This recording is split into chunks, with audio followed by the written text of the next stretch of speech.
Hello students, कैसे हैं आप लोग। एक बार फिर से स्वागत है आपका विकास झा क्लासेस में। मैं विकास कुमार झा। आज जो टॉपिक लेके आया हूँ वो प्याजी की लास्ट स्टेज है। इनफैक्ट बहुत दिनों के बाद मैं वीडियो के लेके आया हूँ आपके सामने। पिछले कुछ दिनों से मैं आई वॉज बिजी, इसलिए मैं वीडियो नहीं ला पाया आपके सामने। आज जो है फोर्थ वीडियो, जो फोर्थ स्टेज है हमारे प्याजी की थ्योरी का, उस पर हम चर्चा करेंगे। ठीक है, जो फोर्थ स्टेज है उसका नाम है आपका, जिसको बोलते हैं हम एब्स्ट्रैक्ट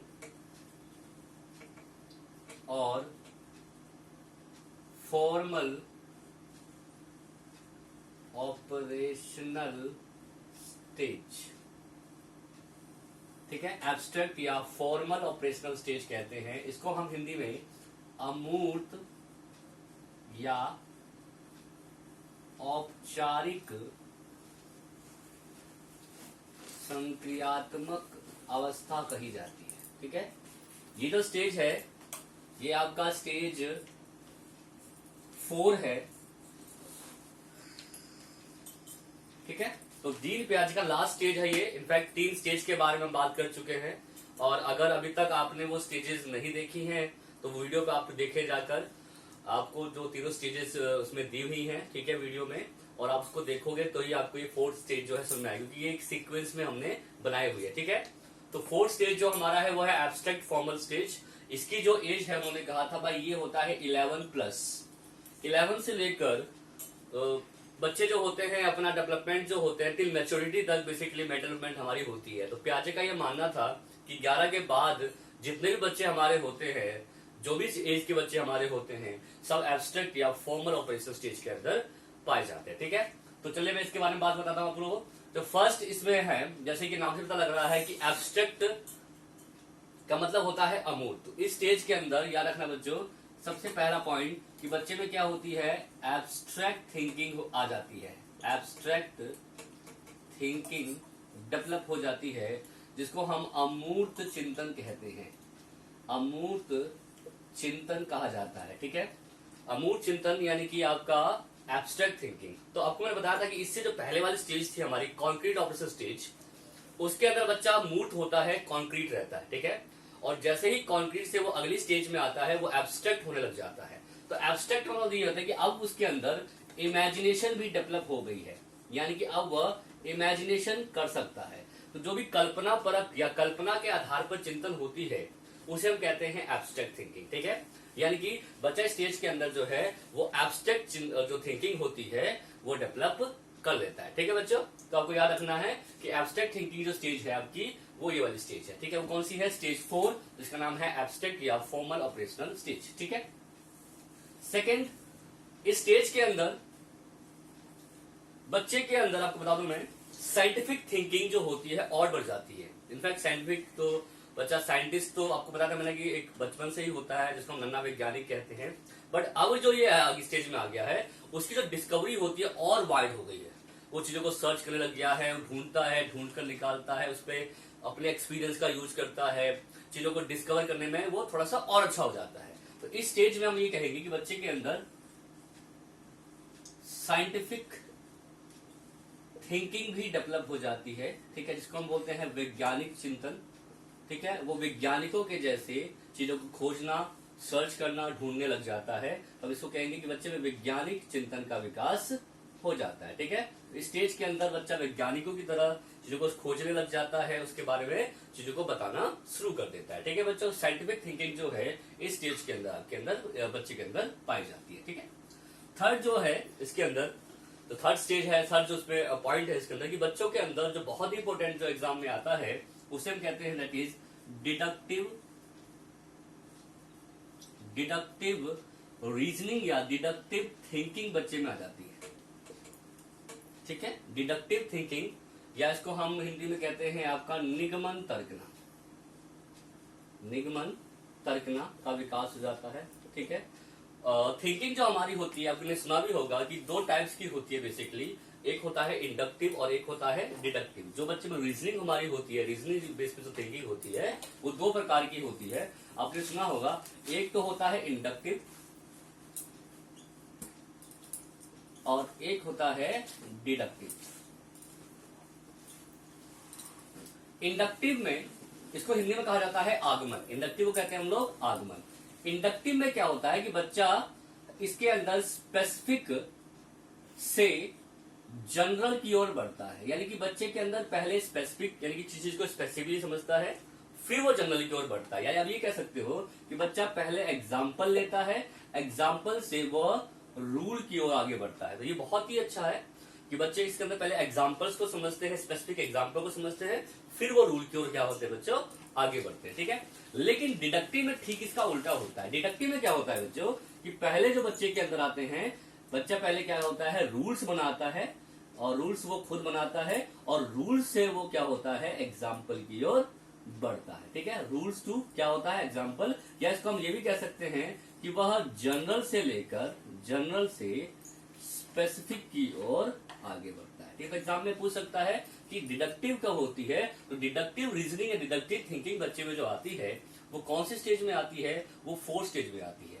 अब इंडक्टिव कब आएगी, तो इंडक्टिव जो होता है बच्चों, आपको बता दूं मैं, इंडक्टिव जो है इस स्टेज से पहले हर एक स्टेज में थोड़ी बहुत इंडक्टिव रीजनिंग जो है वो डेवलप कर सकता है। तो इंडक्टिव रीजनिंग जो होती है बच्चे में पहले आ जाती है, बट इस स्टेज में आने के बाद बच्चे में क्या होता है, डिडक्टिव रीजनिंग जो होती है डेवलप होती है। ठीक है, तो एग्जाम में पूछेंगे डिडक्टिव रीजनिंग या डिडक्टिव थिंकिंग बच्चे में किस स्टेज में होती है, तो आप बताओगे ये 4th स्टेज में होती है, जो है आपकी एब्स्ट्रैक्ट फॉर्मल स्टेज। ठीक है, चलिए नेक्स्ट बात करते हैं नंबर 4।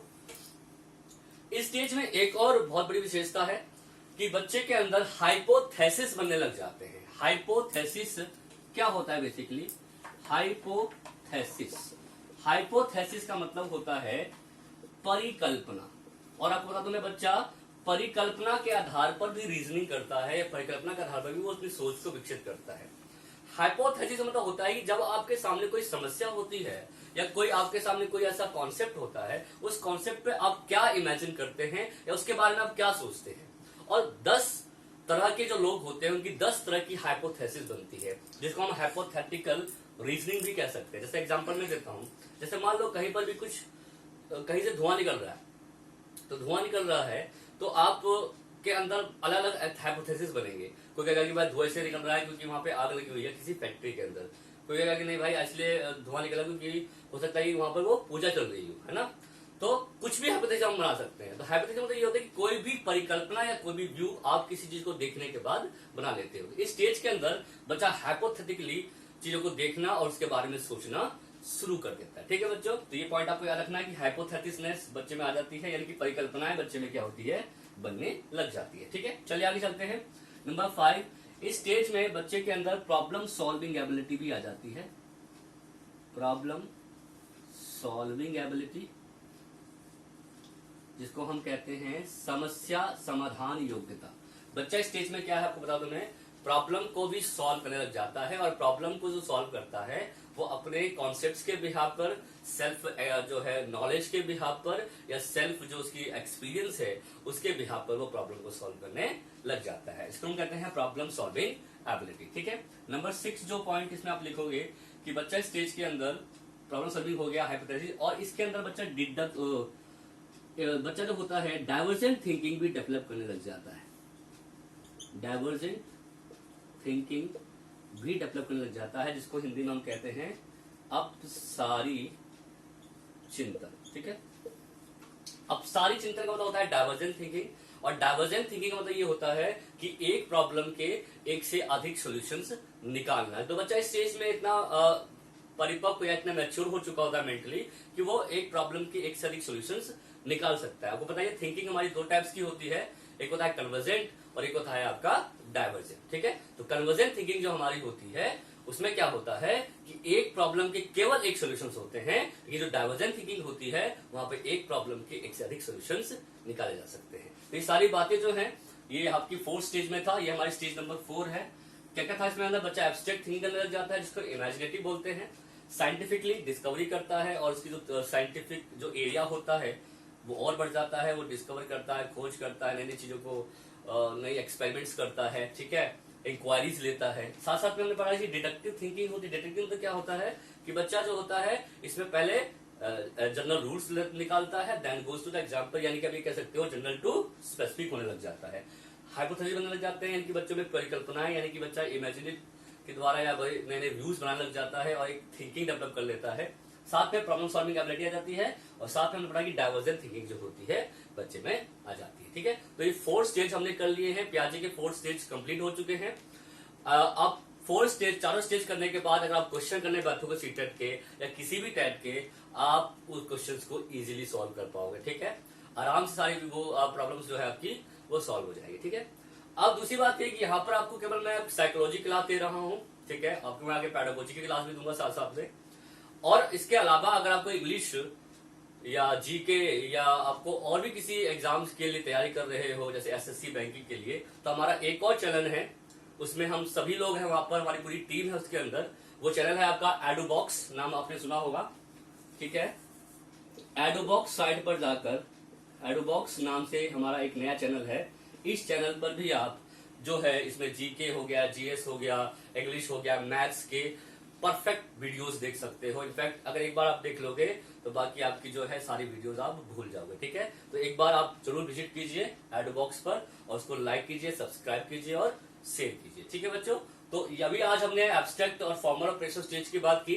नेक्स्ट वीडियो में हम इसके क्रिटिसिज्म्स पढ़ेंगे कि क्या इसकी आलोचना थी, क्या इसके क्या नाम है आपके क्रिटिसिज्म से पहले हम एजुकेशन इम्प्लीकेशन पढ़ेंगे, देन हम उसके बाद उसकी क्रिटिसिज्म यानी कि आलोचना पर जोर डालेंगे। इनफैक्ट एक ही दिन हम दोनों कॉन्सेप्ट्स को कर सकते हैं। तो मिलते हैं नेक्स्ट वीडियो पे, तब तक इतना तैयार कीजिए। थैंक यू वेरी मच, आज के लिए इतना ही।